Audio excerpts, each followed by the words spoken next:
கள்ளக்குறிச்சி மாவட்டம் கல்வராயன் மலையில் பல்வேறு தடைகளுக்கு பிறகு சுமார் 6 ஆண்டுகளுக்கு பின்பு கோடை விழா நிகழ்ச்சிகள் இன்று மிக விமரிசையாக தொடங்கின.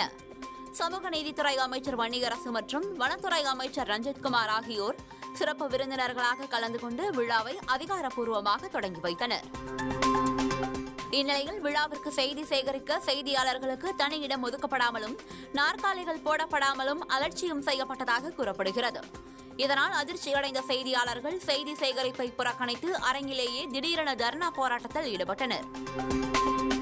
இதை பார்த்த அமைச்சர் வன்னியரசு உடனடியாக மேடையில் இருந்து கீழே இறங்கி வந்து செய்தியாளர்களுக்கு தன் கையாலேயே நாற்காலிகளை எடுத்து போட்டு அமருமாறு வேண்டுகோள் விடுத்தார். மேலும் செய்தியாளர்களிடம் கடும் வாக்குவாதத்தில் ஈடுபட்ட மாவட்ட ஆட்சியரின் நடவடிக்கை குறித்து ஆய்வு செய்து உரிய நடவடிக்கை எடுக்கப்படும் என அமைச்சர் உறுதியளித்தார். அமைச்சரின் சமாதானத்தை ஏற்று செய்தியாளர்கள் போராட்டத்தை கைவிட்ட நிலையில் இந்த சம்பவத்தால் கோடை விழா அரங்கில் சிறிது நேரம் பெரும் பரபரப்பு நிலவியது.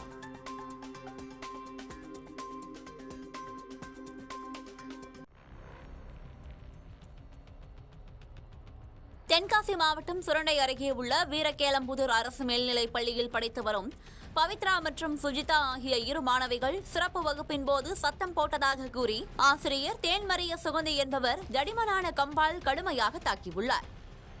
ஆசிரியை தாக்கியதில் மாணவிகளின் கைகளில் பலத்த காயம் ஏற்பட்டது. இதையடுத்து பாதிக்கப்பட்ட மாணவிகள் ஆலங்குளம் மற்றும் தென்காசி அரசு மருத்துவமனைகளில் அனுமதிக்கப்பட்டு தீவிர சிகிச்சை பெற்று வருகின்றனர். இந்த சம்பவம் தொடர்பாக மாணவர்களின் பெற்றோர் வீரகேளம்புதூர் காவல் நிலையத்தில் புகார் அளித்தனர். ஆனால் போலீசார் ஆசிரியை மீது எந்தவித முறையான நடவடிக்கையும் எடுக்காமல் வழக்கை மெத்தனமாக நடத்தி வருவதாக குற்றம் சாட்டப்படுகிறது. வீரகேளம்புதூர் கவர்மெண்ட் ஹையர் செகண்டரி ஸ்கூலில் நாங்கள் படிக்கிறோம். ஒரு திங்கக்கிழமை போன வாரம் ஸ்டடி நடக்கப்போல 5 to 5:30 இருக்கும் டைமு. அப்போது தேன்மரிய சுகந்தி அப்படின்னு அக்கௌண்ட்ஸ் டீச்சர் அவங்க 11th 12th எடுக்காங்க. அவங்க கிளாஸுக்கு ஸ்டடி அப்போது உட்காந்து டெஸ்ட் எழுத வச்சுருக்காங்க. அப்போது நாங்கள் சவுண்ட் பக்கத்து கிளாஸ் சவுண்ட் போட்டதுக்கு நாங்கள் தான் சவுண்ட் போட்டோன்னு காரணமே கேட்காம எல்லாரையுமே அடிச்சிட்டாங்க. என் கிளாஸில் இருக்க 25 பேர்த்தையும் அடித்தாங்க. அதுக்கடுத்து டீச்சர் நாங்கள் இல்லைன்னு சொல்ல வந்ததுக்கு பேசுனீங்கன்னா வாயில் அடிப்பேன் அப்படின்னு சொல்லிட்டு எல்லாருமே அடிச்சுட்டு போயிட்டாங்க. இப்போ எங்கள் 2 பேத்துக்குமே ரொம்ப காயம். நான் 3 நாள் ஜிஹெச்சில் இருந்திருக்கேன். செவ்வாய் புதன் வியாழன் 3 நாள் ஜிஹெச்சில் இருந்துட்டு வியாழக்கிழமை தான் டிஸ்சார்ஜ் ஆகி வந்திருக்கேன். என் கிளாஸில் இது மாதிரி ஒரு 6 பேர்த்துக்கு பலத்த காயமாக இருந்துச்சு. ஒரு பிள்ளைக்கு தொடையில் அடித்து ரொம்ப வீங்கிடுச்சு. அவளுக்கு போலீஸ்கிட்ட கம்ப்ளைண்ட் கொடுத்தோம். அவங்களும் எதுவும் ஆக்ஷன் எடுக்க மாதிரி தெரியல. எஃப்ஐஆரும் போட்டாச்சு. அவங்க அதுக்கு மேலே ஒன்றுமே பண்ண மாட்டாங்க. அதான் இன்னைக்கு கலெக்டர் ஆஃபீஸில் கம்ப்ளைண்ட் கொடுத்துருக்கோம்.